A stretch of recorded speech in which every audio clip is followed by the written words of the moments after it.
I define success for myself is if I am able to say at the end of my life that I have given the collective my fullest, and I can see how the collective has benefited from my contribution, that for me is success. Now, of course, the degree to which you're able to do that is dependent on your capabilities and your capacity, which essentially your responsibility, of course, is to continue to expand that. So when I say the fullest, I mean having ensured that I always am the best version of myself at any given point in time in terms of whether the vehicle from which that purpose comes from. That for me is success. And in terms of hard work versus luck is an interesting thing. You know, I've always believed that it's not just about hard work. It's also about people who are willing to open doors, the gatekeepers who are willing to allow you to have certain exposure. It's a combination of things.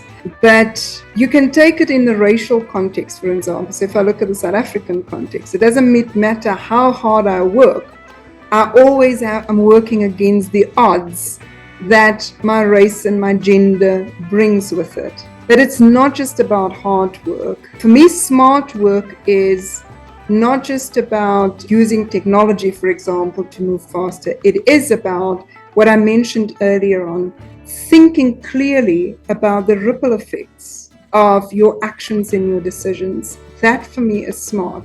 It is about thinking about how what I do today is going to affect my reputation tomorrow. Because you can work very hard and destroy your reputation in a second.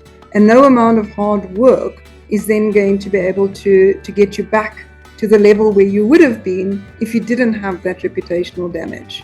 Right? So, but what I have learned, and I think this is a very important lesson, what I learned post my executive time, and especially when I went into my sabbatical, is the more time you spend on taking time out of the world in meditation, looking after yourself. So it's looking after yourself physically, looking after yourself mentally. You have to be almost religious about setting that time aside. When I'm in meditation state, phone is off. I don't care what's happening in the world. This is now the time that I've got to do that. It sounds counterproductive, and it's one of the things that I sometimes battle and to get some of my coaches to understand, because I'm so busy I don't have time to exercise. I'm so busy I don't have time to meditate. Here's the reality. The more time you put aside for that, the better position your brain is in to think with clarity, where you can see with clarity. My most brilliant revelations for me, or insights, had come in times when I was in a meditative state. And so you can work for 3 years on an idea and work hard, or get it in your 30 minutes in your meditation. You choose. It's sometimes those things that are counterintuitive are exactly what we need in order for us to work smart.